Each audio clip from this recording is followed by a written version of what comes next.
Tove, good morning. Let me turn your mic on. My bad. How are you? Do it this job. Morning. I'm good. How are you? We're doing good. We are big fans of yours as well. Thank you for taking time. You. Our sister station, the world famous K-Rock, is across the street. Now they also play your song "Habits." Is that how this happened? You mean today? Yeah. You're an artist that is on multiple formats of radio. Is my point. This does not happen very often. Right. Oh, really? Oh. Yeah, we play like Enrique and Usher and pop music. Yeah. K-Rock plays a little more alternative, but how do you describe your music? Well, I guess I'm kind of balancing in the middle then a little bit, so I can kind of end up on both sides. That works out well for you. Yeah. Where are you from? I'm from Sweden, from Stockholm. And you come from a long history of music in your life? Did you always do music? You're a writer predominantly, are you? Yeah. I started as a songwriter. I mean, I went to a music high school, not a classical music high school. It's very hippie vibe. Like Glee?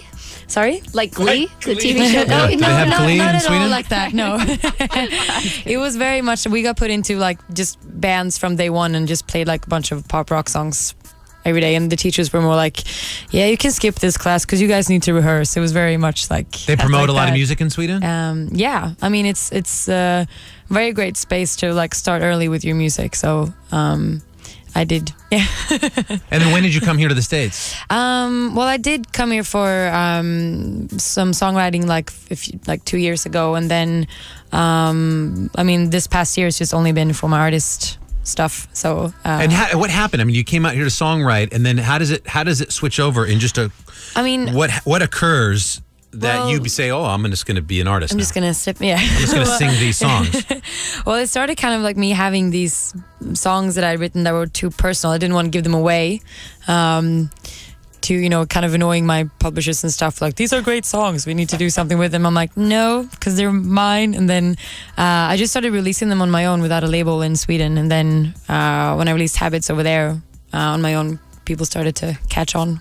I know you had a performance at South by Southwest this year where really you started to feel that was kind of the tipping point. People were really starting to talk about you. I mean, yeah, that was our first US shows ever. So it was really, it was very cool and intense to be there. We did one show a day and had my first interviews and press stuff ever. And you had to see them. You had a 6-song EP that was going around. Yeah. People were starting to buzz about you. It was really, really fun. We had a great time. And then Habits came out and it really has taken, we started playing it for a long time and I'll play it now so people can, you have a great voice. I mean, you're a great songwriter and a really strong voice. Thank you so much. And the live show's good too. I know Not on Drugs is the next single, I think. So I don't want to get ahead of ourselves, but the live performance of that song's excellent. Oh, thank you so much. I love the way you guys, you do the double drummer deal. We'll get into that in a second. But first, just for the audience here on AMP Radio at 9:20, Tove joins us, and here is Habits on AMP, so you can get a little more familiar with her fantastic music. And we'll get you some coffee or tequila, whatever you want.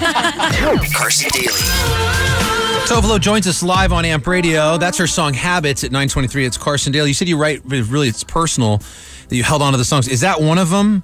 Yes. Yeah, because it's almost like a day in your life of trying to survive this relationship. You have dinner and then you go to the sex clubs? Yes. I wrote that down. He never takes notes. What day of the week was that? What day of the week? I mean, that's... Random Wednesday. I mean, that's random Wednesday, yeah. When you listen to that song, it does connotate that idea that we can all relate to, of that having to stay in a self-medicated place to survive, something traumatic. To numb, yeah. Yeah, to numb. To numb. To numb or not to numb. What's your deal right now? So that your record's going to come out, Queen of the Cloud, September 30th. Mm-hmm. I'm so excited. I can't wait to release it. Oh!